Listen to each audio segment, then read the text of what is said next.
Anything that you have in response to what the co-defendants are saying? They're saying that you're involved with the murder and homicide of Ebonie Gilbert. Is anything that you have to say? Neighbors want to know why you did this. Kayla showed Tay 12 News. They said you took the life. Why didn't you just walk away? I wasn't there. The street was quiet, like any other Thursday evening in North Beaumont.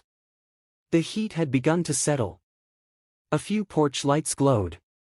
Nothing seemed out of place. But behind that calm was a moment building, one that would end a life and leave a mother broken. Ebonie Gilbert lived on Bennett Street. She was 39, steady and proud. Her life wasn't perfect, but she had rebuilt it piece by piece. She worked long hours in refineries, led teams, studied at night for her counseling degree. Her days were full of purpose. Church. Family. Community. She had come too far to stop. That night, Ebonie heard a sound outside. She noticed something near her car. Most people might have looked through the window, locked the door. But not her. She had always been the one to face things directly. She opened the door and stepped outside. It was a decision that cost her everything. 3 young men were already there, crouched in the dark.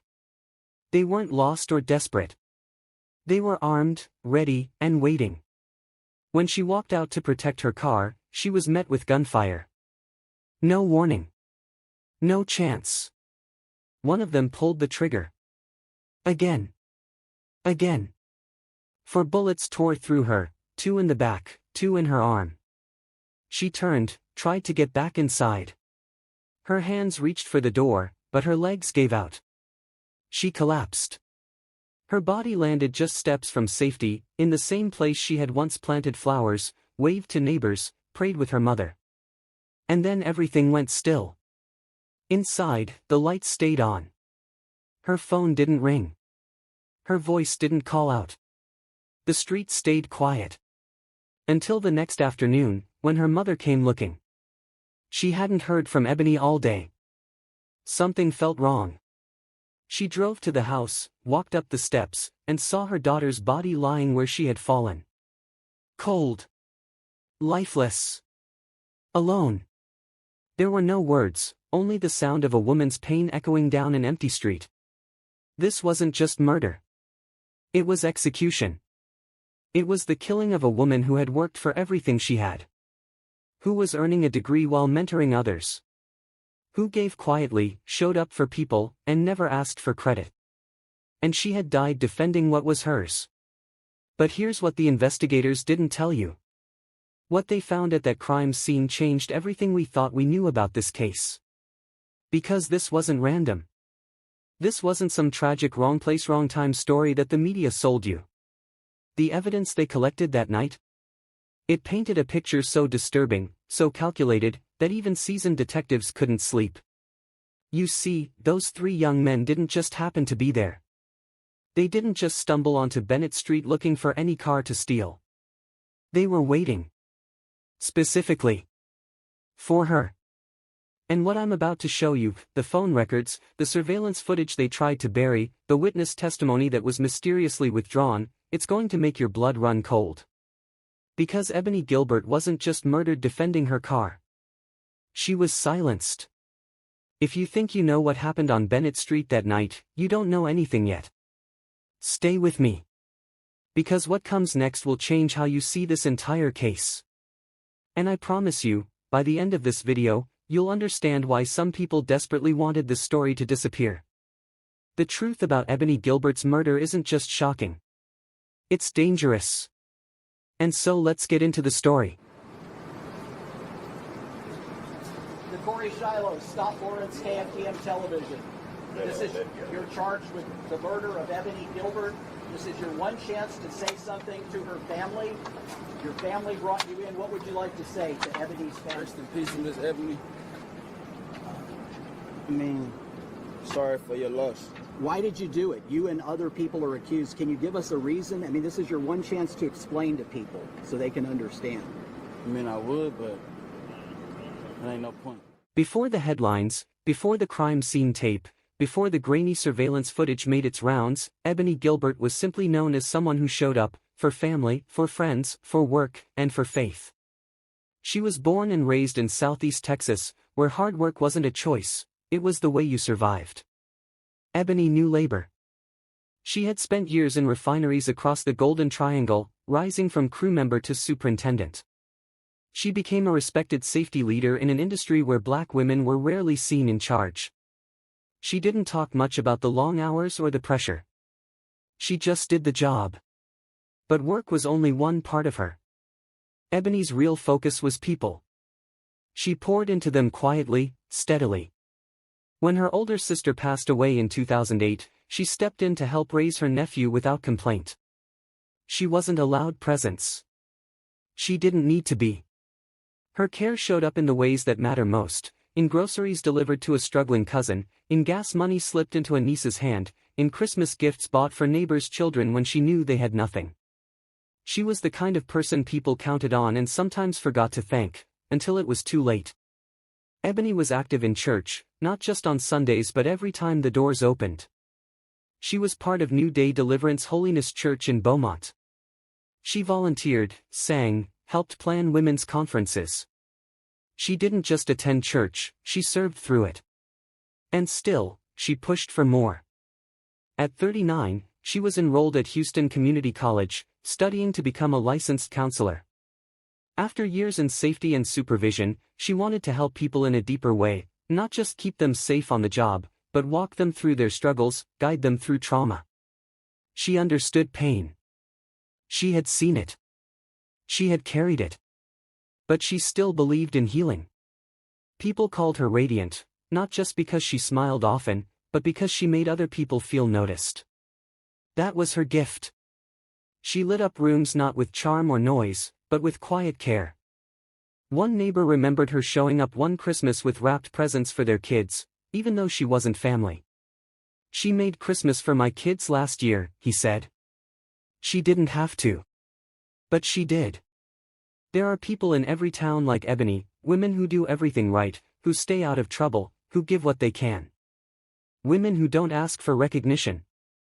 They just live right. But when one of them is taken, everything in the community feels off balance. Ebonie was one of those women. She had no idea that her years of giving, building, and rising would be cut short not by accident, but by a bullet fired outside her own home. And yet even in death, people remembered how she lived, not just what happened to her. Not just the ending. But the full story. It was a quiet Thursday night on Bennett Avenue in North Beaumont. The time was just after 8 p.m. The houses were still. The street was calm. Ebonie Gilbert was inside her home, finishing her day like she always did. Outside, 3 young men walked down the street. Their names were Corey Shillow, Javant Turner, and Tydrick Davis. They were not there to visit anyone. They were there to steal. They saw Ebonie's car parked outside. They went to it, opened the door, and started looking inside. Ebonie didn't know who they were. She didn't know they had a gun. But she heard something outside, maybe a noise, maybe movement near her car. She got up and walked to the door. She stepped outside. She didn't yell. She didn't chase anyone. She just looked toward her car. That was when they shot her. One of the men pulled out a gun and fired. The bullets hit Ebonie 4 times, 2 in her arm, 2 in her back. She turned and tried to run back inside. Her door was only a few steps away. She almost made it. Her knees gave out, and she fell on her front porch.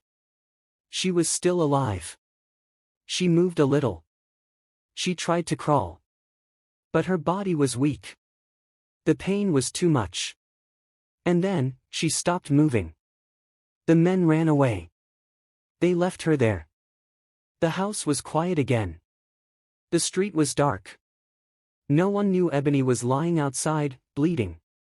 She had gone out to protect what belonged to her. She had done nothing wrong. She didn't get in the way. She didn't fight. But she still got shot. She died just outside her own front door. Alone. In the same place she had walked in and out of every day. She was only 39 years old. You know, it was just right there by my window and didn't know that it was my neighbor. She was a very sweet woman. I love her. My kids love her. Like, if I'm not at home, she'll get them off the bus for me. I heard about like 6, and I got my kids, and we got on the floor. Because I'm thinking it was just somebody driving by. It was so close. It was so loud. The next day, the sun was high in the sky when Ebonie's mother, Elder Minnie Schenkel Gilbert, came to her daughter's house. It was Friday, around 3 p.m. She hadn't heard from Ebonie all day. That wasn't normal. She had called and texted, but there was no answer. When she arrived at the house, she walked up the steps and saw something no mother should ever see. Her mother froze. Police rushed to the scene. So did EMS. But it was too late. Ebonie was gone. The neighborhood grew quiet. Word spread fast. People couldn't believe it. Some cried. Others stood outside, holding each other in silence. A woman who had done so much for her family, her church, and her future was now the victim of something so senseless. Officers blocked off the area with yellow tape. They began collecting evidence. Near Ebonie's car and porch, they found several shell casings, the small metal pieces left behind after bullets are fired. That told them there had been more than one shot. Detectives looked through Ebonie's Ring doorbell camera. The video was clear. It showed the moment she stepped outside. It showed the men near her car. It showed the flash of gunfire. It showed her trying to run back, and then falling. The video gave police the first real clues. Soon after, the medical examiner completed the autopsy. It confirmed what the video had shown. Ebonie had been shot 4 times, 2 bullets hit her in the back, and 2 in the arm. That information told investigators something else too: more than one person may have been shooting. Now it was a homicide case. The detectives from the Beaumont Police Department worked fast. They followed leads and reviewed tips. The case wasn't just another report, it was now a mission. A woman had died in her own yard. Her killers had walked away. The community was waiting for answers. And they were coming. The search for answers moved quickly. Less than 48 hours after Ebonie Gilbert was found, police had a name. His name was Corey Shiloh. He was 21 years old. It was his own mother who brought him to the police station. Officers had reviewed the Ring doorbell footage, and tips were already coming in. People in the area recognized faces. The video showed enough to lead police in the right direction. Shiloh didn't fight the arrest. He walked into custody quietly. But when cameras caught up with him outside the station, his words were cold and careless. "Rest in peace, Miss Ebonie," he said. Then added, "I'm not a monster." That was all he offered. But during questioning, something changed. Shiloh began to talk. He gave names. He told police who had been with him that night. He named Javon Turner and Tydrick Davis as his co-defendants. He also admitted that after the shooting, he had handed off the clothes he wore to Turner, trying to hide the evidence.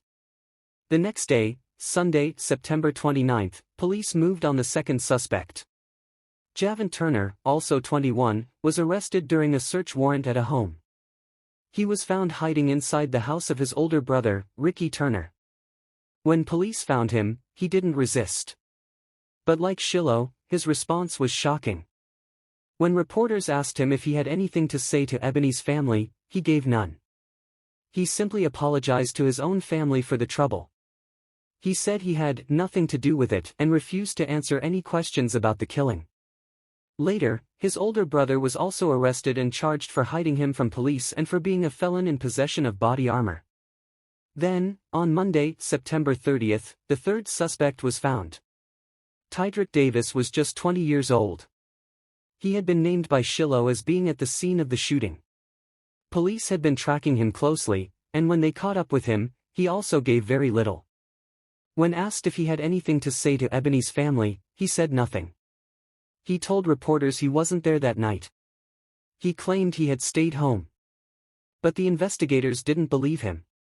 Witnesses had come forward. surveillance video placed the group near Ebonie's home. Died. I mean, I don't know her. I mean, but I say R.I.P. Like rest in peace, lady. I mean, come into her property, and you break into her car. Then you shoot and kill her, then leave her for dead. That's really. The Corey Shiloh, Stop Lawrence KFTM Television. This is, you're charged with the murder of Ebonie Gilbert. This is your one chance to say something to her family. Your family brought you in. What would you like to say to Ebonie's family? rest in peace, Miss Ebony. I mean, sorry for your loss. Why did you do it? You and other people are accused. Can you give us a reason? I mean, this is your one chance to explain to people so they can understand. I mean, I would, but there ain't no point. But there is. I think her mom would want to know. I mean, why you were. The car was broken into. Is there a reason why you guys were just looking for quick money? I mean, people want to know. I got money in my pocket. So why was the car burglary taking place? I don't know. You just did you plan it, or how did you pick the house where she lived? I don't know. Do you want to say anything about the other people involved? What about her mother? Her mother, who had to find the body. Anything you'd like to say to her mother? Sorry for your loss. Anything else you want to say? Sorry for your loss. Okay. Thank you for your. You're not a monster. Didn't do it. You didn't do it, No, sir. but you're charged with murder.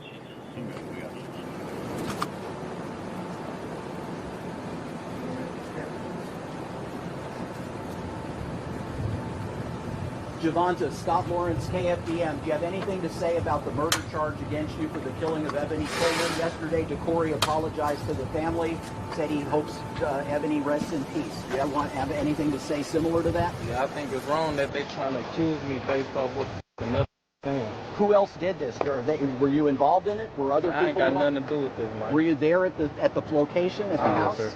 Nah. Okay. Anything else to say to the family?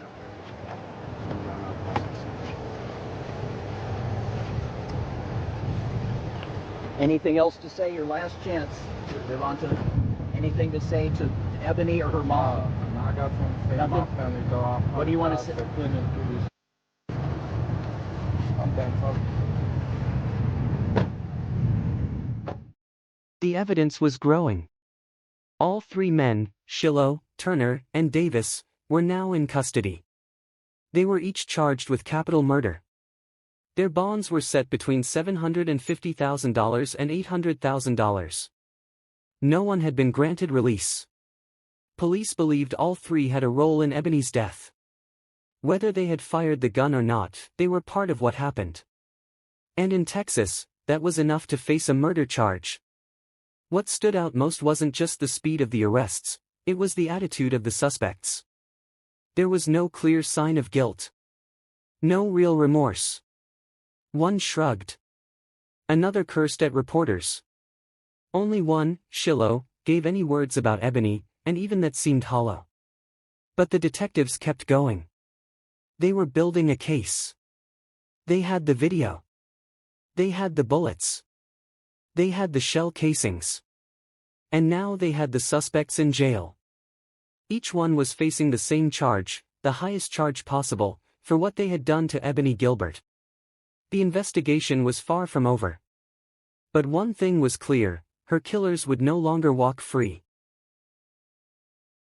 She had lost her sister back in 2008, so pretty much she took a part in help raising her nephew. So that was all the kids. She wasn't loud or outspoken or whatever, but you knew her if we was in a room together, you knew it was her just by the way she graced herself, the way she smiled, the way she talked to people. She was so kind. It was just amazing to watch them. The news of Ebonie Gilbert's death spread fast across Beaumont. People heard it from neighbors, from family, and from the same local stations they trusted every day. But this story wasn't just another crime. This time, it was someone they knew. Someone they had seen at the store, at the church, or standing in line at the gas station. In the neighborhood where it happened, the mood was heavy. Some said they were used to hearing gunshots in the distance, but this time was different. This time, a woman was killed just steps from her front door. A woman who didn't cause any trouble. A woman who wasn't in the wrong place. She had been exactly where she was supposed to be, at home. One neighbor said his wife heard the shots that night. She grabbed their kids and told them to get on the floor. At the time, they didn't know the gunfire had come from just next door. Another neighbor said it broke his heart. He had spoken to Ebonie before. She had always been kind. At New Day Deliverance Holiness Church, where Ebonie had worshipped, people prayed in silence. Her seat was empty that Sunday. The choir sang, but something was missing. She had once stood with them, helped plan events, helped lead. Now, the church family was left to mourn. Her family tried to stay strong. Her mother, Elder Minnie, was comforted by her faith. She had already buried one daughter. Now she was preparing to bury another. But through tears, she thanked God that the men responsible had been caught. She wanted justice, not revenge. Just truth. And peace. The court listed each suspect's bond at more than $750,000. The charges were clear: capital murder. It was the highest possible charge in the state. Prosecutors were not taking it lightly. Ebonie's relatives said they wanted the full truth to come out in court. They wanted each person involved to face what they had done. But more than anything, they wanted people to remember who Ebonie was, not just how she died. People in the community began leaving flowers on her porch. Others brought candles, notes, photos. Her face, smiling, warm, proud, stayed on screens and in memories. Even people who had never met her were moved. They said she reminded them of their own sister, mother, or friend. The shock hadn't faded. But in the middle of grief, one thing became clear. Ebonie Gilbert was loved. And she would not be forgotten. As the days passed, the porch where Ebonie died became more than a crime scene. It became a place of remembrance. People left flowers, candles, and soft words written on handmade signs. Some prayed. Some wept. Others simply stood in silence, unable to find the right words. One night, dozens gathered for a candlelight vigil. They came from across the city, friends, neighbors, church members, people who had never met her but felt the pain of her loss. They lit candles one by one. The light from each flame rose into the night, glowing softly in the air, just like the memory of the woman they had come to honor. Photos of Ebonie were placed near the steps. One showed her smiling in a bright dress. Another showed her standing in front of a church banner. Each picture told a small piece of who she was: strong, kind, full of quiet grace. She had been a daughter, a cousin, a friend. She had been a woman of faith. She had worked hard in a tough job. She had gone back to school because she believed in helping others. She was planning her future. She was building something better. And she was taken, not because of anything she did wrong, but because she stepped outside to protect what she had earned. Now, her family waits for justice. The suspects are behind bars. The charges are serious. The court process will take time.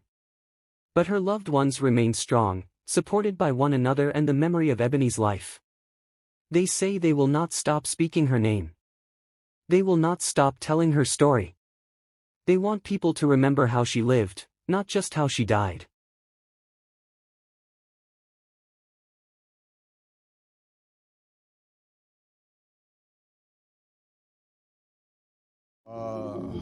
Such a loving, sweet person. To know her is to love her. And even a short time of knowing her, but we're going to praise God. We're going to praise God.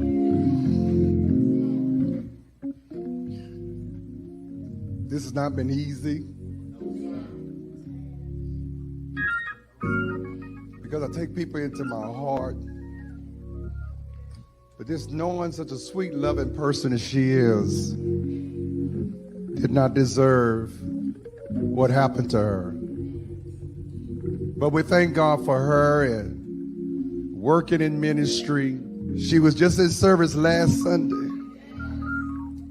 Right when we honor her, what she said. That's what she said at in the church, right there, what she said.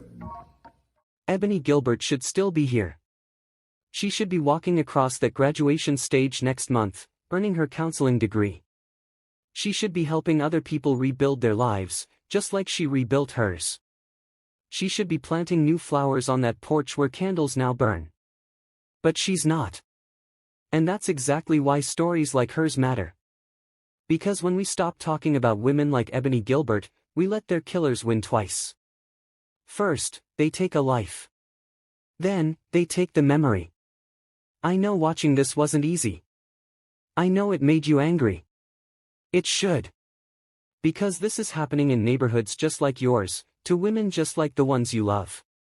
But here's what I need you to understand. This channel isn't just about true crime. It's about giving voices to the voiceless. It's about making sure that women like Ebonie Gilbert, hardworking, faithful, dreaming of better days, don't become just another statistic. If Ebonie's story moved you, if it made you think about the woman in your life who deserves better, then I need you to do something for me. Hit that subscribe button. Not for me, for her. For every woman whose story deserves to be told. Because I've got 17 more cases sitting on my desk right now.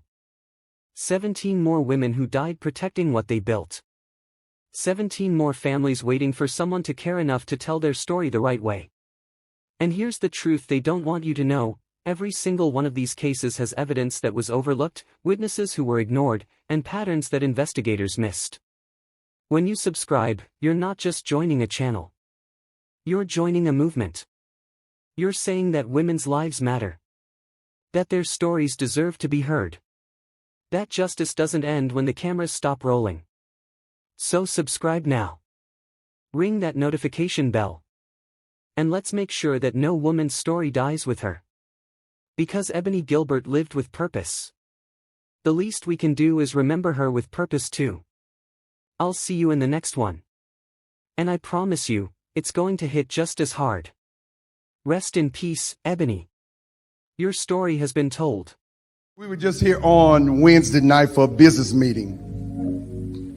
We had just brought her aboard on to the finance committee of our ministry, and we're in a business meeting, and she was happy about it, and she was nervous about it because we were talking about everything that you have to do, but she was happy about it. And after service, after that meeting, she sat with me, she's talked with me, and Sister Ramona could be a witness to it because we were the only two left there, three were left there. And she said to me, she said, Bishop, you don't know how you've been a help to me. You've been a blessing to me. She said, your messages and how you preach, and sometimes as a leader you think that you're not getting across to people. She said, you've been a help to me. She said, that last message you preach, better, not better. She said, I listened to that message 5 times, over and over and over. She said, because I need to get some things out of it. I need some things need to God to help me. She said, because people can be cruel. People can be so mean. She says, and I just pulled myself away from everybody and just felt myself just going into a shell. She said, but you helped me.